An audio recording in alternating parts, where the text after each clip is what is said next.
쉼없이 돌아가는 세상 속에서 우리는 때로 길을 잃고는 합니다. 오늘 잠시 모든 것을 멈추고 우리 사회의 한가운데서 울려 퍼지는 지혜의 목소리에 귀를 기울여보는 것은 어떨까요? 이 이야기가 여러분의 마음에 작은 등불이 되기를 바라며 지혜를 나누는 이 여정에 구독과 좋아요로 함께해 주신다면 더 많은 분들께 따뜻한 위로가 전달될 것입니다. 어느 겨울날의 버페는 쌀쌀한 날씨 이야기로 시작되었습니다. 하지만 그것은 단순한 날씨 이야기가 아니었습니다. 우리 삶의 깊은 진리를 담고 있는 비유였습니다. 지난 12월에는 정말 대단한 한파가 몰아쳤습니다. 그래서 새해가 밝아오면 얼마나 더 추울까 걱정이 많았지요. 그런데 막상 1월이 되니 예상과는 달리 그렇게까지 춥지는 않네요. 물론 아침 기온은 여전히 영하로 떨어지지만 혹독한 추위를 한번 겪고 나니 지금의 추위는 마치 봄날처럼 포근하게 느껴지기까지 합니다. 재앙이 복이 된다는 말이 실감나는 순간입니다. 우리 인생도 이와 참으로 닮아 있습니다. 살면서 큰 재앙이나 감당하기 힘든 어려움을 겪을 때면 그 순간은 너무나 고통스럽고 힘이 듭니다. 하지만 그 거대한 산을 넘고 나면 이전에 힘들다 여겼던 자잘한 어려움들은 아무것도 아닌 것처럼 느껴지게 됩니다. 옛 어른들이 소환대안 지나면 얼어 죽을 사람 없다고 말씀하신 것도 그 시기가 지나면 날이 따뜻해진다는 뜻이 아닐 겁니다. 추위는 여전하지만 가장 극심한 추위를 이겨냈기에 남은 추위는 충분히 견딜 만하다는 지혜가 담겨 있는 것이지요. 제가 어릴 적에는 장티푸스에 걸리면 목숨을 잃는 아이들이 많았습니다. 하지만 그 무서운 병을 한번 앓고 나면 신기하게도 잔병치레를 하지 않는다는 말이 있었습니다. 체온이 40도까지 오르는 고열을 겪으며 몸속의 자잘한 병균들이 모두 사라지기 때문이었을 겁니다. 이처럼 우리는 삶에서 큰 어려움을 마주했을 때 그것을 너무 두려워할 필요가 없습니다. 그 시련을 이겨내고 나면 오히려 평범한 일상의 소소한 순간들에 감사하는 마음을 가질 수 있게 됩니다. 이것이 바로 수행적인 관점이며 전화위복의 지혜입니다. 추운 겨울이 지나야 따뜻한 봄이 오는 것처럼 우리는 그렇게 어려움을 받아들이고 성장해 나갑니다. 그날의 대화는 개인의 삶을 넘어 하나의 공동체가 나아갈 방향에 대한 깊은 고민으로 이어졌습니다. 오랫동안 논의되어 온 조직 개편안이 마침내 발표되었고 이 결정은 희망과 함께 약간의 우려를 낳았습니다. 공동체 구성원들은 저마다의 생각을 진솔하게 나누기 시작했습니다. 한 활동가는 이렇게 말했습니다. 스님께서 직접 공청회를 열어 저희의 의견을 들어주신 것만으로도 큰 위안을 받았습니다. 무에서 유를 창조하며 지금의 공동체를 일구어 오신 선배님들을 생각하면 우리도 더 큰 도약을 위해 변화를 받아들여야 한다고 생각합니다. 물론 어려움이 예상되지만 하나의 공동체를 향한 길이라면 기꺼이 함께하겠습니다. 반대했던 분들도 사실은 늘어날 책임에 대한 부담감 때문이었을 겁니다. 하지만 스님께서 계속해서 대안을 마련해 주시는 모습에 마음이 따뜻해졌습니다. 또 다른 이는 새로운 제안을 덧붙였습니다. 이번에는 활동가들의 의견을 주로 들었는데 앞으로는 일반 회원들의 목소리에도 더 귀 기울여 주시면 좋겠습니다. 통합 이후에 그들이 소외감을 느끼지 않도록 모두가 동등하게 교육받고 수행할 수 있는 기회를 마련해 주시길 부탁드립니다. 모두를 품으려다 오히려 중심을 잃지 않을까 하는 우려도 있습니다. 이에 대한 세심한 대책이 필요할 것 같습니다. 모든 의견을 경청한 스님은 공동체 생활의 본질에 대해 다시 한번 정리해 주었습니다. 공동체 생활을 하다 보면 당연히 불편함이 따릅니다. 하지만 우리는 그 불편함이 어디에서 오는지 살펴야 합니다. 그것이 정말로 비효율을 낳는 불편함인지 아니면 단순히 나의 오랜 습관과 욕구에서 비롯된 불편함인지를 알아차려야 합니다. 습관에서 오는 불편함은 수행을 통해 스스로 다스려야 할 문제입니다. 욕구를 합리화하기 시작하면 해탈이라는 수행자의 목표와 멀어지게 됩니다. 지금의 생활 규칙들은 오랜 전통 위에 수많은 토론을 거쳐 만들어진 것입니다. 하지만 나중에 공동체에 들어온 분들은 자신이 참여하지 않은 결정에 대해 강요받는다고 느낄 수 있습니다. 그래서 지금 이 시기에 여러분들이 기존의 규칙들에 대해 얼마든지 문제를 제기하고 자유롭게 토론해 보았으면 합니다. 환경 보호를 위한 쓰레기 제로 운동도 처음에는 불편했지만 공청회를 통해 모두의 의견을 모아 합의를 이루었기에 함께 실천해 나갈 수 있었습니다. 생활에 대한 공청회도 더 자주 열려야 합니다. 지난 시간 동안 우리는 평화운동, 구호활동 등 많은 일을 우선시하다 보니 정작 수행자로서의 생활 원칙을 지키기 어려울 때가 많았습니다. 이제는 어떻게 하면 지치지 않고 일을 줄일 수 있을까를 고민해야 할 때입니다. 일에만 매몰되면 공동체 생활이 오히려 일을 방해하는 것처럼 느껴지게 됩니다. 물론 아주 비상한 상황에서는 일에 집중해야겠지만 기본은 수행자로서의 생활 원칙을 지키는 것입니다. 그 안에서 할 수 있는 만큼만 일하고 그 이상의 욕심을 내지 말아야 합니다. 이 관점을 가지고 계속해서 의견을 모으고 토론해 나갑시다. 밤이 깊어지자 대화는 우리 사회가 직면한 아픈 현실로 향했습니다. 한 어머니의 걱정스러운 질문이 무거운 침묵을 깨고 울려 퍼졌습니다. 요즘 뉴스를 보면 혼자 외롭게 죽음을 맞이하는 고독사가 점점 늘어나고 특히 젊은이들의 극단적인 선택이 많아져서 마음이 너무 아픕니다. 저도 아이 둘을 키우는 엄마로서 남의 일 같지가 않습니다. 청년들이 안정적인 직업을 갖기 어려워 투잡, 쓰리잡을 뛰어도 연봉 2천만 원을 넘기기 힘들다는 기사를 보았습니다. 이웃나라 일본도 비슷한 상황이라고 합니다. 우리 아이들이 살아갈 세상이 점점 더 힘들어지는 것 같은데 이 암담한 현실을 저희는 어떻게 바라봐야 할까요? 스님의 답변은 먼저 사회 현상을 냉철하게 분석하는 것에서 시작되었습니다. 고독사가 늘어나는 것은 1인 가구가 폭발적으로 증가한 것에 따른 자연스러운 결과로 보아야 합니다. 과거에는 대가족 안에서 살았기에 누군가 아프거나 세상을 떠나면 바로 알 수 있었지만 지금은 인구의 40% 가까이가 혼자 살고 있습니다. 혼자 살다가 죽음을 맞으니 시간이 한참 지나서야 발견되는 안타까운 일이 많아지는 것입니다. 이는 외로워서 죽는다는 감정적인 문제라기보다는 사회 구조의 변화가 만든 현상입니다.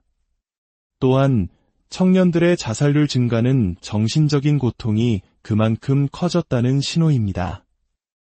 그렇다고 해서 그들의 생활이 과거보다 절대적으로 어려워진 것은 아닙니다. 제가 30년 전 처음 수련원을 지을 때만 해도 남성 일당은 5,000원, 여성은 3,000원이었습니다.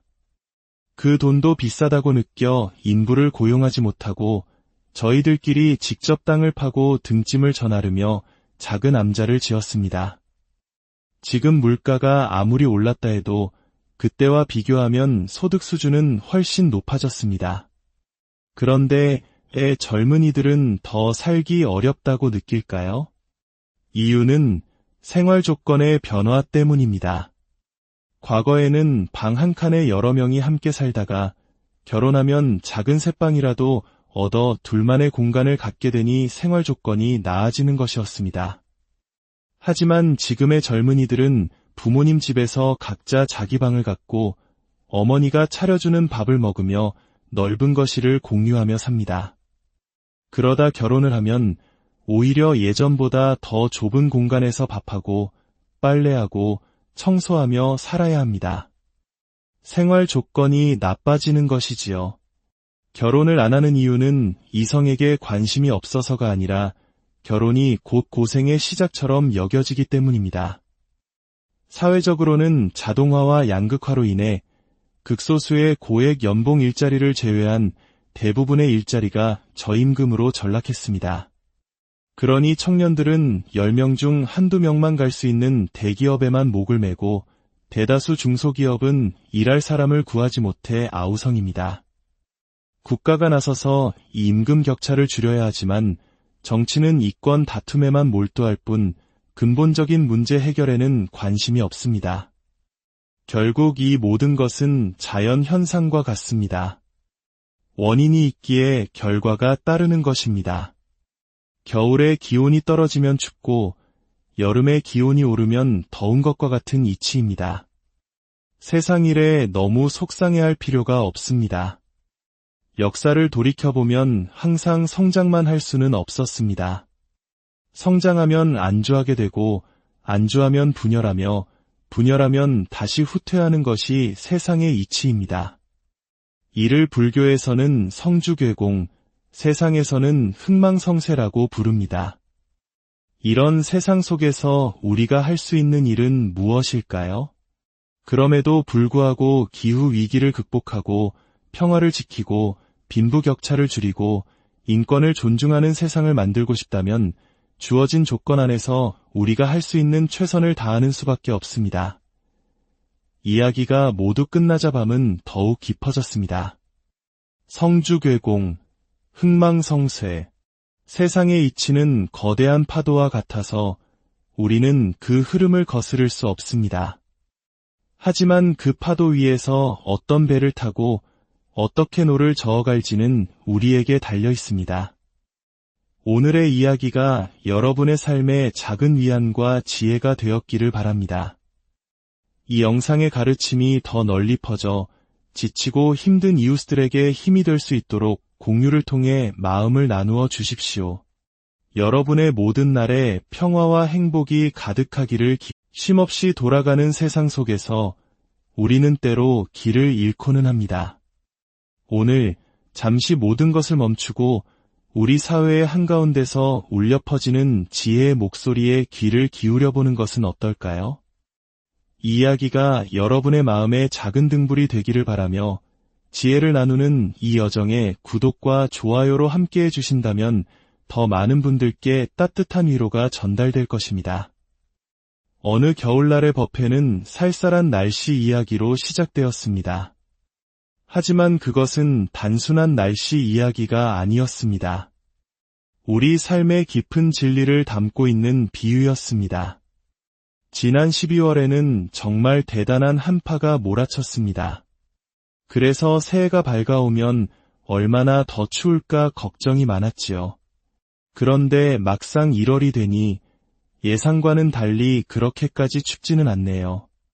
물론 아침 기온은 여전히 영하로 떨어지지만 혹독한 추위를 한번 겪고 나니 지금의 추위는 마치 봄날처럼 포근하게 느껴지기까지 합니다.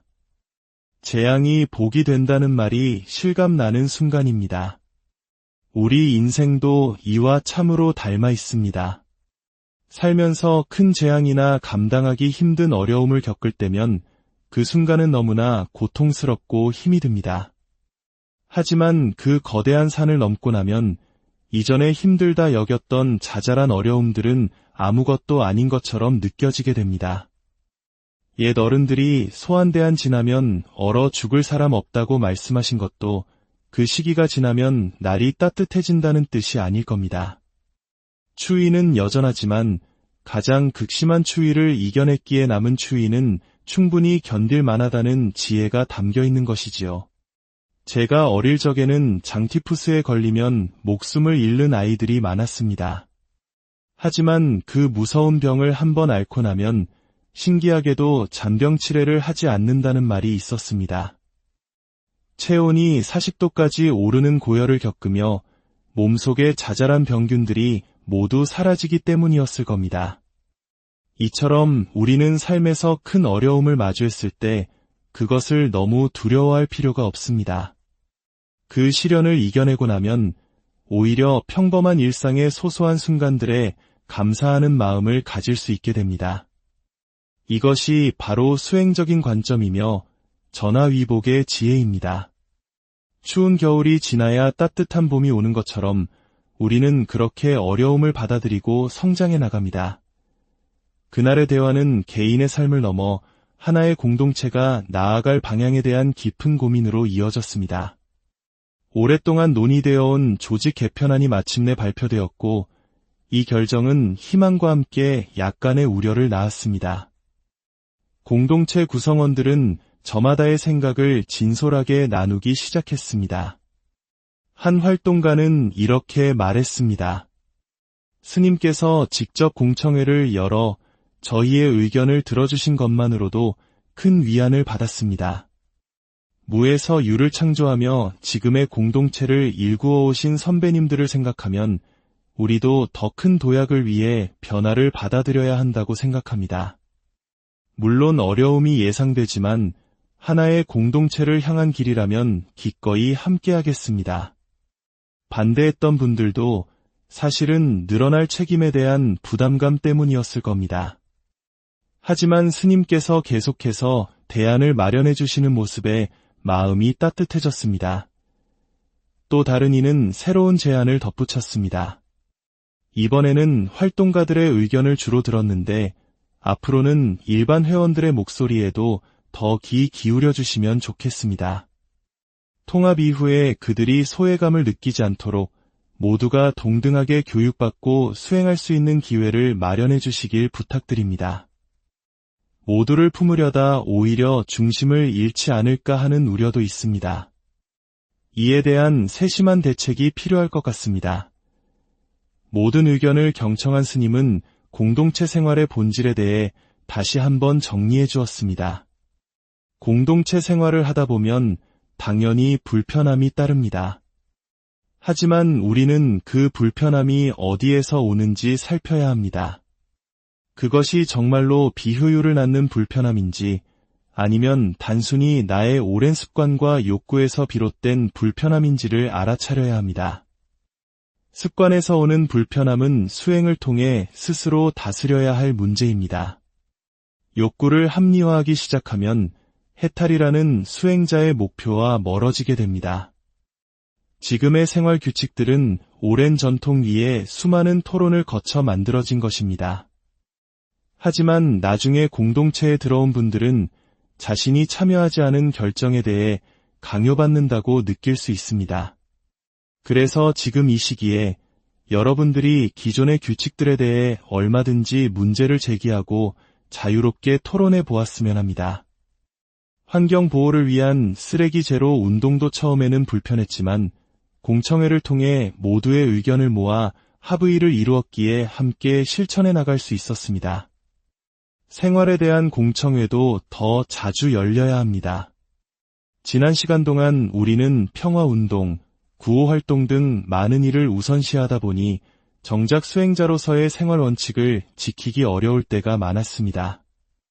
이제는 어떻게 하면 지치지 않고 일을 줄일 수 있을까를 고민해야 할 때입니다. 일에만 매몰되면 공동체 생활이 오히려 일을 방해하는 것처럼 느껴지게 됩니다. 물론 아주 비상한 상황에서는 일에 집중해야겠지만 기본은 수행자로서의 생활 원칙을 지키는 것입니다. 그 안에서 할 수 있는 만큼만 일하고 그 이상의 욕심을 내지 말아야 합니다. 이 관점을 가지고 계속해서 의견을 모으고 토론해 나갑시다. 밤이 깊어지자 대화는 우리 사회가 직면한 아픈 현실로 향했습니다. 한 어머니의 걱정스러운 질문이 무거운 침묵을 깨고 울려 퍼졌습니다. 요즘 뉴스를 보면 혼자 외롭게 죽음을 맞이하는 고독사가 점점 늘어나고 특히 젊은이들의 극단적인 선택이 많아져서 마음이 너무 아픕니다. 저도 아이 둘을 키우는 엄마로서 남의 일 같지가 않습니다. 청년들이 안정적인 직업을 갖기 어려워 투잡, 쓰리잡을 뛰어도 연봉 2천만 원을 넘기기 힘들다는 기사를 보았습니다. 이웃나라 일본도 비슷한 상황이라고 합니다. 우리 아이들이 살아갈 세상이 점점 더 힘들어지는 것 같은데 이 암담한 현실을 저희는 어떻게 바라봐야 할까요? 스님의 답변은 먼저 사회 현상을 냉철하게 분석하는 것에서 시작되었습니다. 고독사가 늘어나는 것은 1인 가구가 폭발적으로 증가한 것에 따른 자연스러운 결과로 보아야 합니다. 과거에는 대가족 안에서 살았기에 누군가 아프거나 세상을 떠나면 바로 알 수 있었지만 지금은 인구의 40% 가까이가 혼자 살고 있습니다. 혼자 살다가 죽음을 맞으니 시간이 한참 지나서야 발견되는 안타까운 일이 많아지는 것입니다. 이는 외로워서 죽는다는 감정적인 문제라기보다는 사회 구조의 변화가 만든 현상입니다. 또한 청년들의 자살률 증가는 정신적인 고통이 그만큼 커졌다는 신호입니다. 그렇다고 해서 그들의 생활이 과거보다 절대적으로 어려워진 것은 아닙니다. 제가 30년 전 처음 수련원을 지을 때만 해도 남성 일당은 5,000원, 여성은 3,000원이었습니다. 그 돈도 비싸다고 느껴 인부를 고용하지 못하고 저희들끼리 직접 땅을 파고 등짐을 전하르며 작은 암자를 지었습니다. 지금 물가가 아무리 올랐다 해도 그때와 비교하면 소득 수준은 훨씬 높아졌습니다. 그런데 젊은이들은 더 살기 어렵다고 느낄까요? 이유는 생활 조건의 변화 때문입니다. 과거에는 방 한 칸에 여러 명이 함께 살다가 결혼하면 작은 새방이라도 얻어 둘만의 공간을 갖게 되니 생활 조건이 나아지는 것이었습니다. 하지만 지금의 젊은이들은 부모님 집에서 각자 자기 방을 갖고 어머니가 차려주는 밥을 먹으며 넓은 거실을 공유하며 삽니다.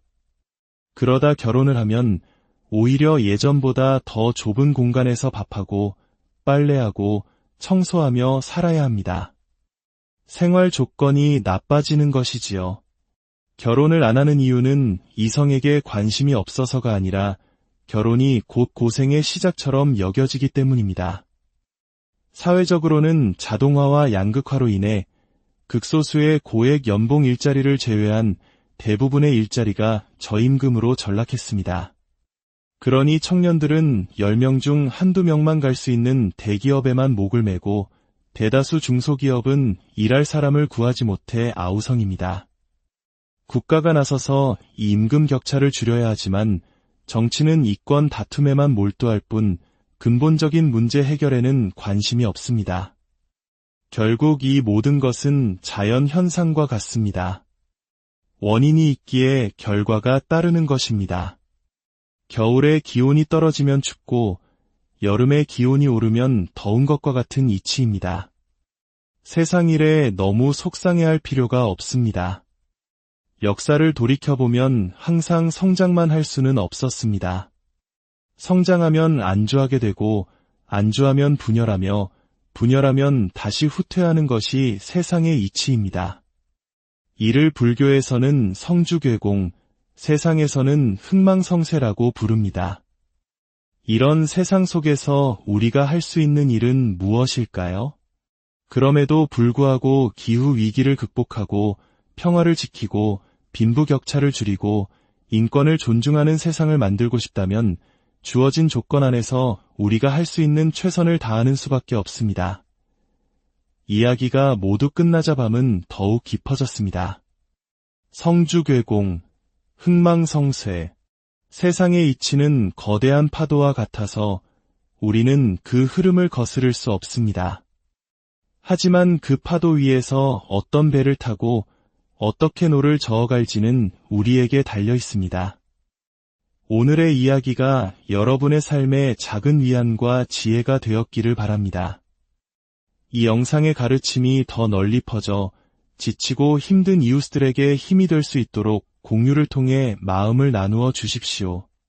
여러분의 모든 날에 평화와 행복이 가득하기를 쉼없이 돌아가는 세상 속에서 우리는 때로 길을 잃고는 합니다. 오늘 잠시 모든 것을 멈추고 우리 사회의 한가운데서 울려 퍼지는 지혜의 목소리에 귀를 기울여보는 것은 어떨까요? 이 이야기가 여러분의 마음에 작은 등불이 되기를 바라며 지혜를 나누는 이 여정에 구독과 좋아요로 함께해 주신다면 더 많은 분들께 따뜻한 위로가 전달될 것입니다. 어느 겨울날의 법회는 쌀쌀한 날씨 이야기로 시작되었습니다. 하지만 그것은 단순한 날씨 이야기가 아니었습니다. 우리 삶의 깊은 진리를 담고 있는 비유였습니다. 지난 12월에는 정말 대단한 한파가 몰아쳤습니다. 그래서 새해가 밝아오면 얼마나 더 추울까 걱정이 많았지요. 그런데 막상 1월이 되니 예상과는 달리 그렇게까지 춥지는 않네요.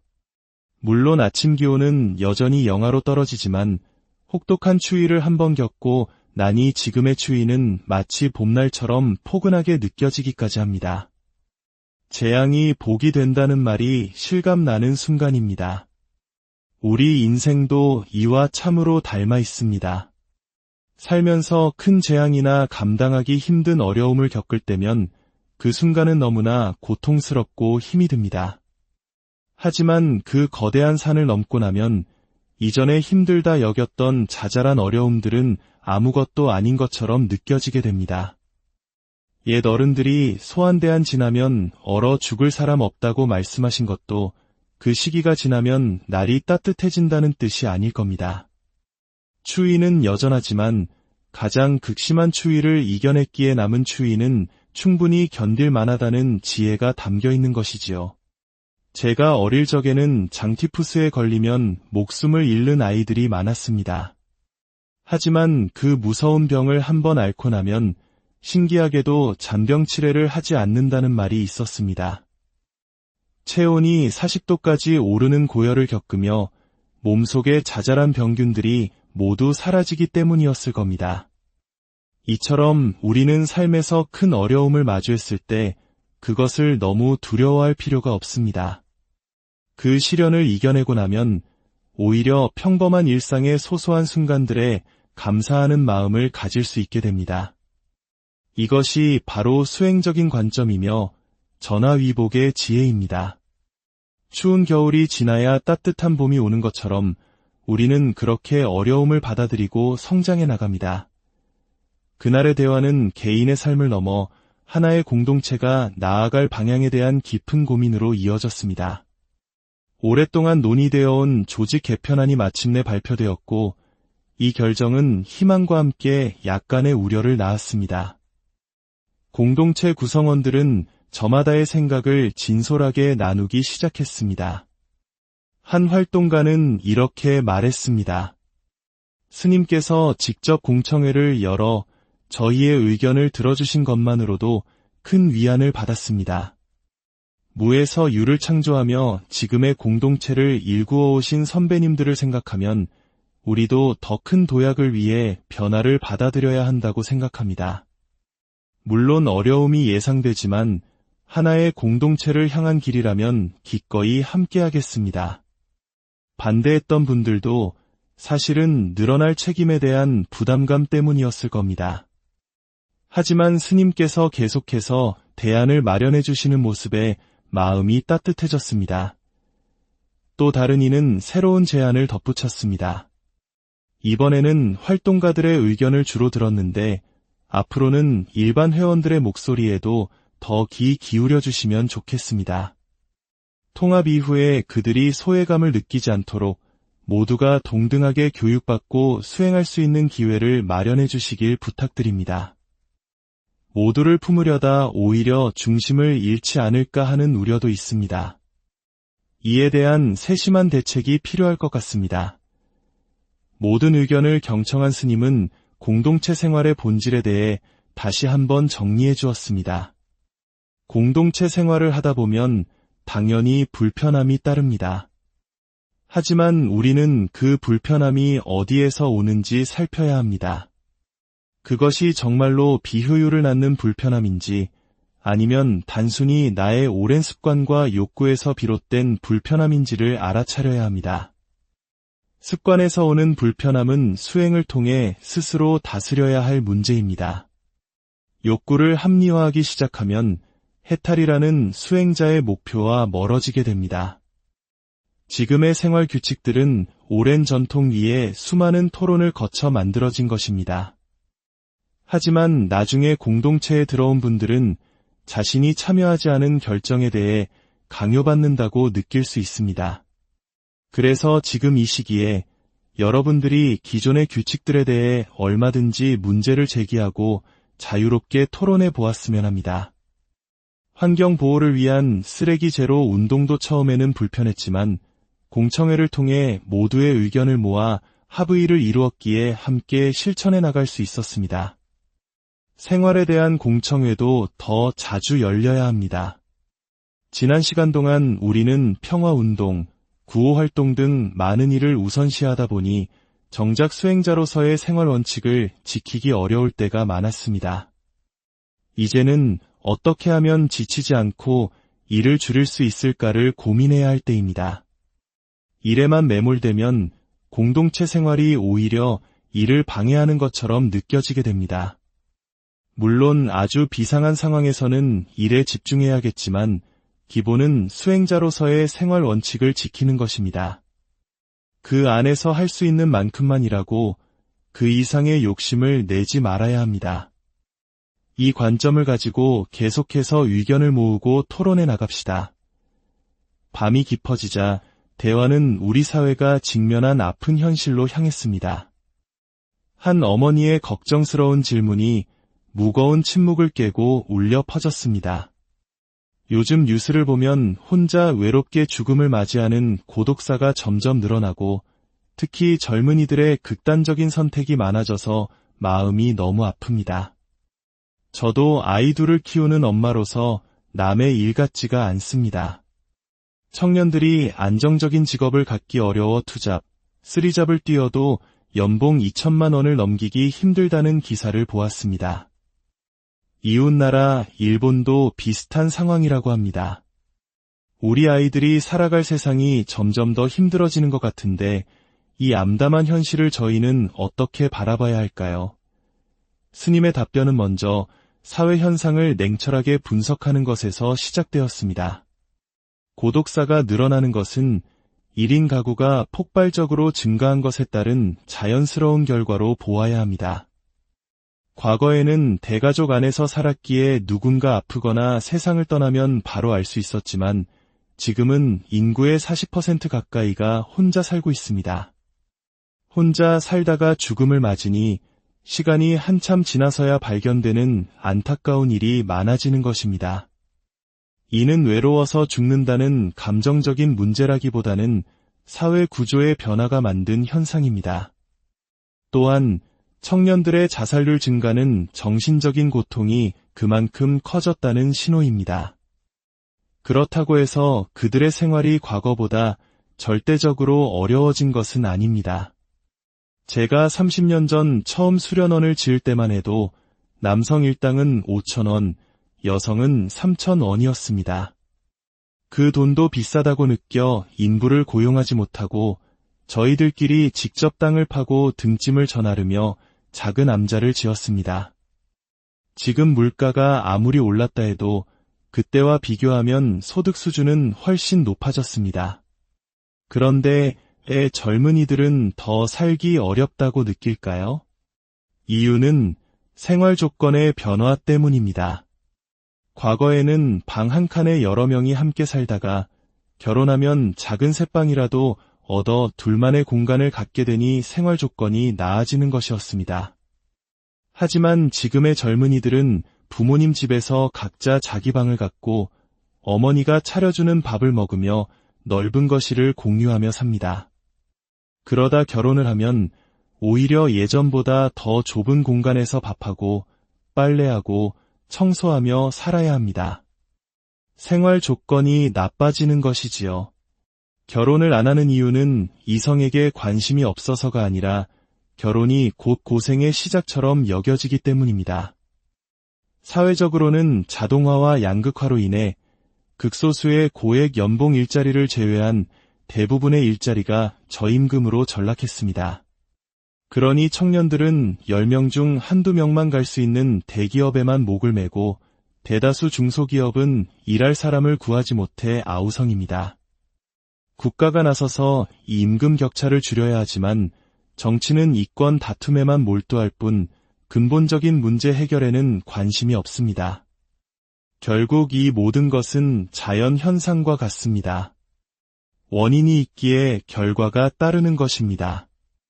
겨울에 기온이 떨어지면 춥고 여름에 기온이 오르면 더운 것과 같은 이치입니다. 세상 일에 너무 속상해할 필요가 없습니다. 역사를 돌이켜보면 항상 성장만 할 수는 없었습니다. 성장하면 안주하게 되고 안주하면 분열하며 분열하면 다시 후퇴하는 것이 세상의 이치입니다. 이를 불교에서는 성주괴공, 세상에서는 흥망성쇠라고 부릅니다.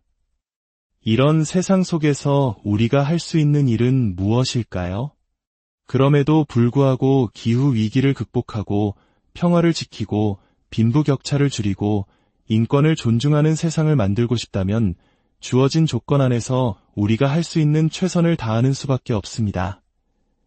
이야기가 모두 끝나자 밤은 더욱 깊어졌습니다.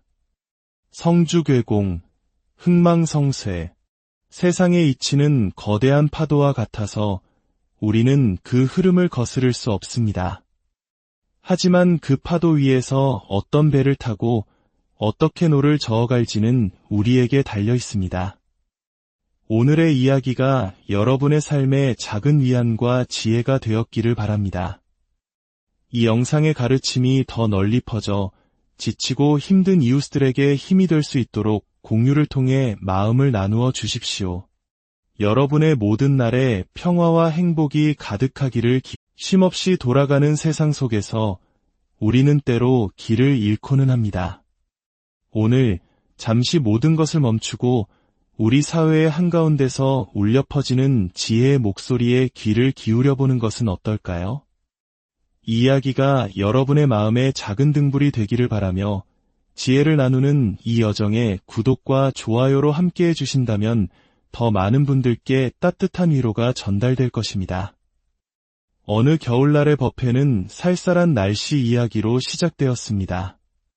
하지만 그것은 단순한 날씨 이야기가 아니었습니다. 우리 삶의 깊은 진리를 담고 있는 비유였습니다.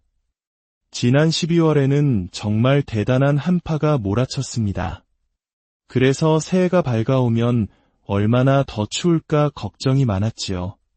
그런데 막상 1월이 되니 예상과는 달리 그렇게까지 춥지는 않네요. 물론 아침 기온은 여전히 영하로 떨어지지만 혹독한 추위를 한번 겪고 나니 지금의 추위는 마치 봄날처럼 포근하게 느껴지기까지 합니다. 재앙이 복이 된다는 말이 실감나는 순간입니다. 우리 인생도 이와 참으로 닮아 있습니다. 살면서 큰 재앙이나 감당하기 힘든 어려움을 겪을 때면 그 순간은 너무나 고통스럽고 힘이 듭니다. 하지만 그 거대한 산을 넘고 나면 이전에 힘들다 여겼던 자잘한 어려움들은 아무것도 아닌 것처럼 느껴지게 됩니다. 옛 어른들이 소환대한 지나면 얼어 죽을 사람 없다고 말씀하신 것도 그 시기가 지나면 날이 따뜻해진다는 뜻이 아닐 겁니다. 추위는 여전하지만 가장 극심한 추위를 이겨냈기에 남은 추위는 충분히 견딜 만하다는 지혜가 담겨 있는 것이지요. 제가 어릴 적에는 장티푸스에 걸리면 목숨을 잃는 아이들이 많았습니다. 하지만 그 무서운 병을 한번 앓고 나면 신기하게도 잔병 치레를 하지 않는다는 말이 있었습니다. 체온이 40도까지 오르는 고열을 겪으며 몸속의 자잘한 병균들이 모두 사라지기 때문이었을 겁니다. 이처럼 우리는 삶에서 큰 어려움을 마주했을 때 그것을 너무 두려워할 필요가 없습니다. 그 시련을 이겨내고 나면 오히려 평범한 일상의 소소한 순간들에 감사하는 마음을 가질 수 있게 됩니다.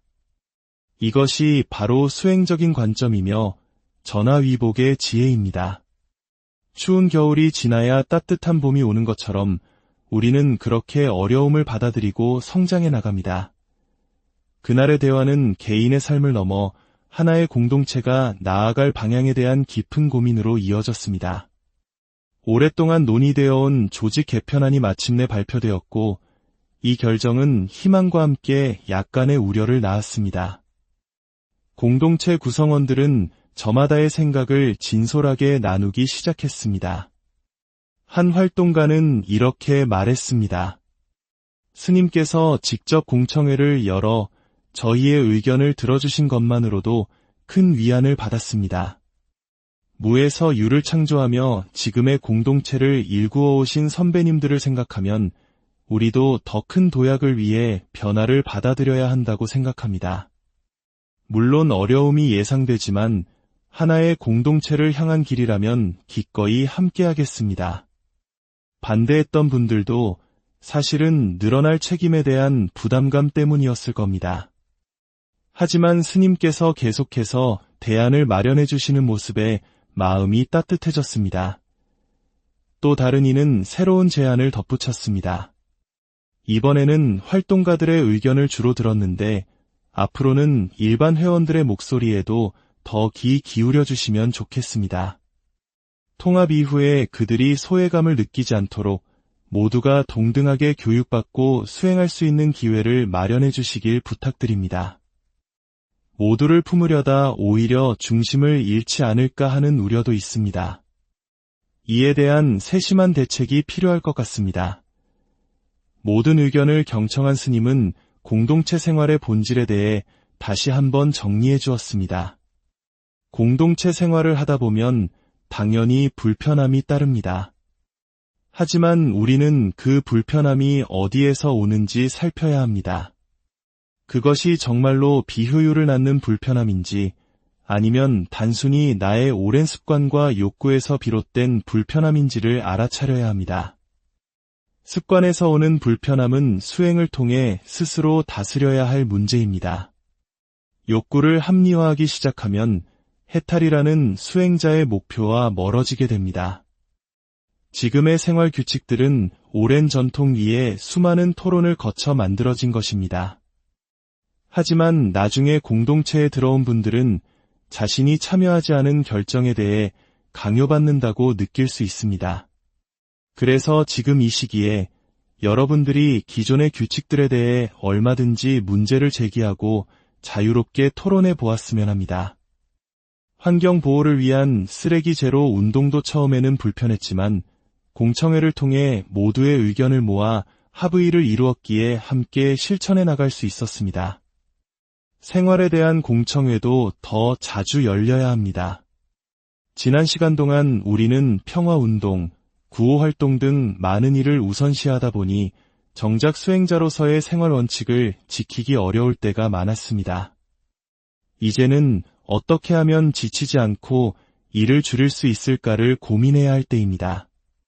일에만 매몰되면 공동체 생활이 오히려 일을 방해하는 것처럼 느껴지게 됩니다.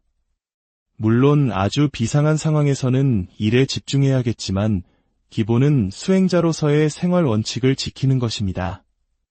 그 안에서 할 수 있는 만큼만 일하고 그 이상의 욕심을 내지 말아야 합니다. 이 관점을 가지고 계속해서 의견을 모으고 토론해 나갑시다. 밤이 깊어지자 대화는 우리 사회가 직면한 아픈 현실로 향했습니다. 한 어머니의 걱정스러운 질문이 무거운 침묵을 깨고 울려 퍼졌습니다. 요즘 뉴스를 보면 혼자 외롭게 죽음을 맞이하는 고독사가 점점 늘어나고 특히 젊은이들의 극단적인 선택이 많아져서 마음이 너무 아픕니다. 저도 아이 둘을 키우는 엄마로서 남의 일 같지가 않습니다.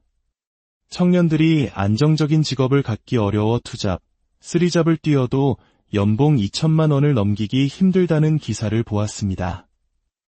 이웃나라 일본도 비슷한 상황이라고 합니다.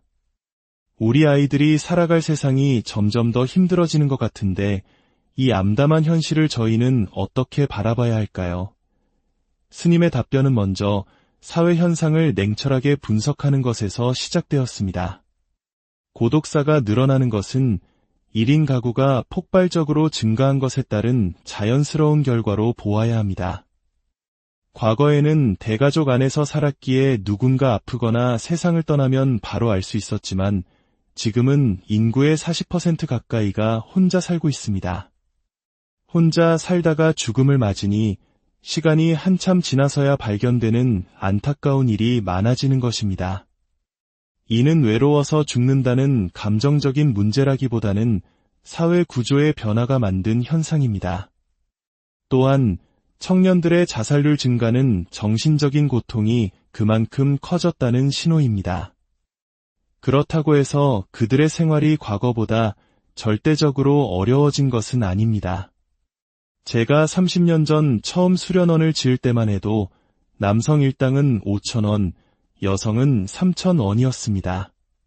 그 돈도 비싸다고 느껴 인부를 고용하지 못하고 저희들끼리 직접 땅을 파고 등짐을 전하르며 작은 암자를 지었습니다. 지금 물가가 아무리 올랐다 해도 그때와 비교하면 소득 수준은 훨씬 높아졌습니다. 그런데 젊은이들은 더 살기 어렵다고 느낄까요? 이유는 생활 조건의 변화 때문입니다. 과거에는 방 한 칸에 여러 명이 함께 살다가 결혼하면 작은 새방이라도 얻어 둘만의 공간을 갖게 되니 생활 조건이 나아지는 것이었습니다. 하지만 지금의 젊은이들은 부모님 집에서 각자 자기 방을 갖고 어머니가 차려주는 밥을 먹으며 넓은 거실을 공유하며 삽니다. 그러다 결혼을 하면 오히려 예전보다 더 좁은 공간에서 밥하고 빨래하고 청소하며 살아야 합니다. 생활 조건이 나빠지는 것이지요. 결혼을 안 하는 이유는 이성에게 관심이 없어서가 아니라 결혼이 곧 고생의 시작처럼 여겨지기 때문입니다. 사회적으로는 자동화와 양극화로 인해 극소수의 고액 연봉 일자리를 제외한 대부분의 일자리가 저임금으로 전락했습니다. 그러니 청년들은 10명 중 한두 명만 갈 수 있는 대기업에만 목을 매고 대다수 중소기업은 일할 사람을 구하지 못해 아우성입니다. 국가가 나서서 이 임금 격차를 줄여야 하지만 정치는 이권 다툼에만 몰두할 뿐 근본적인 문제 해결에는 관심이 없습니다. 결국 이 모든 것은 자연 현상과 같습니다. 원인이 있기에 결과가 따르는 것입니다. 겨울에 기온이 떨어지면 춥고 여름에 기온이 오르면 더운 것과 같은 이치입니다. 세상 일에 너무 속상해할 필요가 없습니다. 역사를 돌이켜보면 항상 성장만 할 수는 없었습니다. 성장하면 안주하게 되고 안주하면 분열하며 분열하면 다시 후퇴하는 것이 세상의 이치입니다.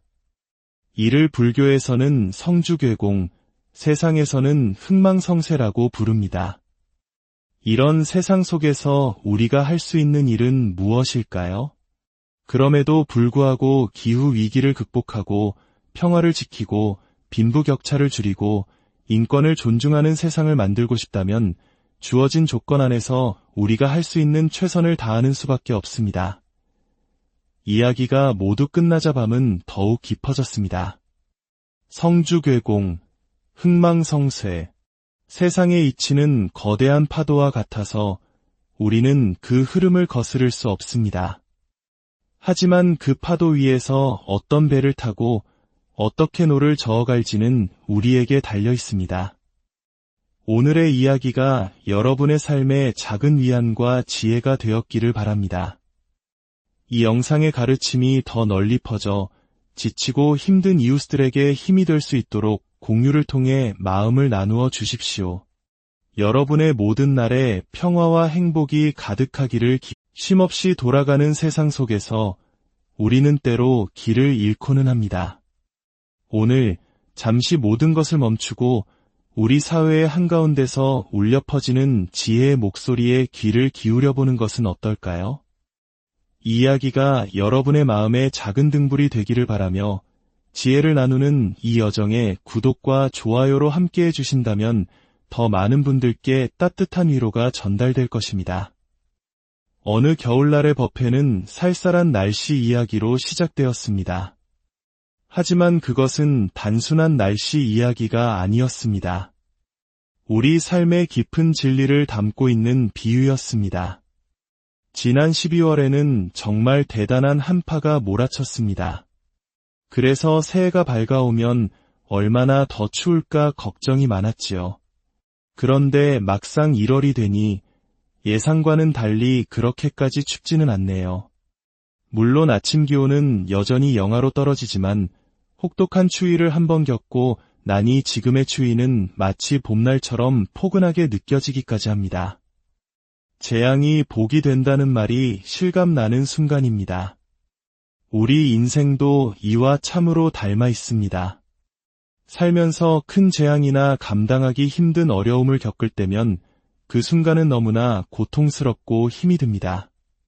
하지만 그 거대한 산을 넘고 나면 이전에 힘들다 여겼던 자잘한 어려움들은 아무것도 아닌 것처럼 느껴지게 됩니다. 옛 어른들이 소환대안 지나면 얼어 죽을 사람 없다고 말씀하신 것도 그 시기가 지나면 날이 따뜻해진다는 뜻이 아닐 겁니다. 추위는 여전하지만 가장 극심한 추위를 이겨냈기에 남은 추위는 충분히 견딜 만하다는 지혜가 담겨 있는 것이지요.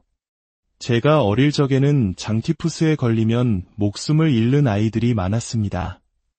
하지만 그 무서운 병을 한번 앓고 나면 신기하게도 잔병 치레를 하지 않는다는 말이 있었습니다. 체온이 40도까지 오르는 고열을 겪으며 몸속의 자잘한 병균들이 모두 사라지기 때문이었을 겁니다. 이처럼 우리는 삶에서 큰 어려움을 마주했을 때 그것을 너무 두려워할 필요가 없습니다. 그 시련을 이겨내고 나면 오히려 평범한 일상의 소소한 순간들에 감사하는 마음을 가질 수 있게 됩니다. 이것이 바로 수행적인 관점이며 전화위복의 지혜입니다. 추운 겨울이 지나야 따뜻한 봄이 오는 것처럼 우리는 그렇게 어려움을 받아들이고 성장해 나갑니다. 그날의 대화는 개인의 삶을 넘어 하나의 공동체가 나아갈 방향에 대한 깊은 고민으로 이어졌습니다.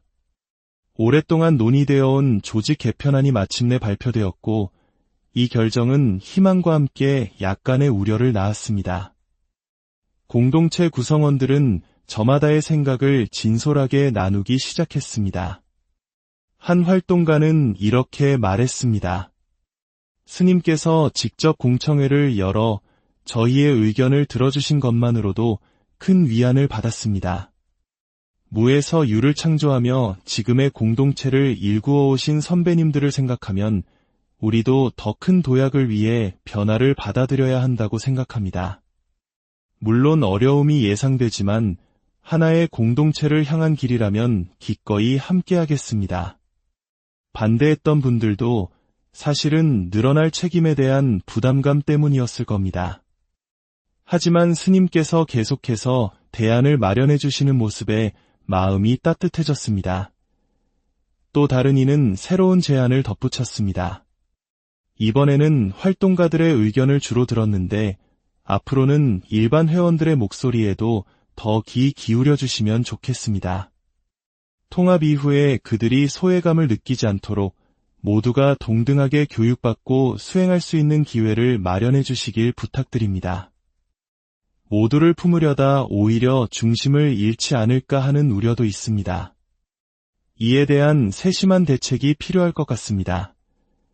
모든 의견을 경청한 스님은 공동체 생활의 본질에 대해 다시 한번 정리해 주었습니다. 공동체 생활을 하다 보면 당연히 불편함이 따릅니다. 하지만 우리는 그 불편함이 어디에서 오는지 살펴야 합니다.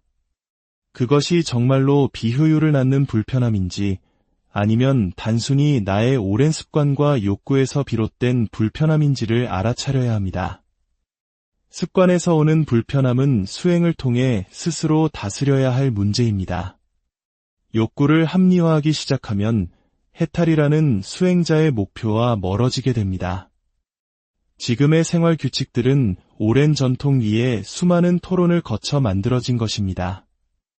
하지만 나중에 공동체에 들어온 분들은 자신이 참여하지 않은 결정에 대해 강요받는다고 느낄 수 있습니다.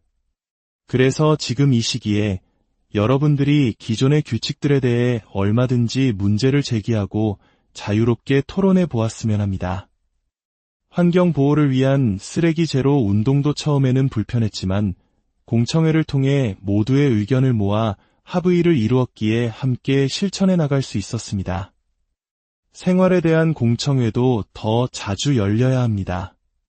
지난 시간 동안 우리는 평화운동, 구호활동 등 많은 일을 우선시하다 보니 정작 수행자로서의 생활 원칙을 지키기 어려울 때가 많았습니다.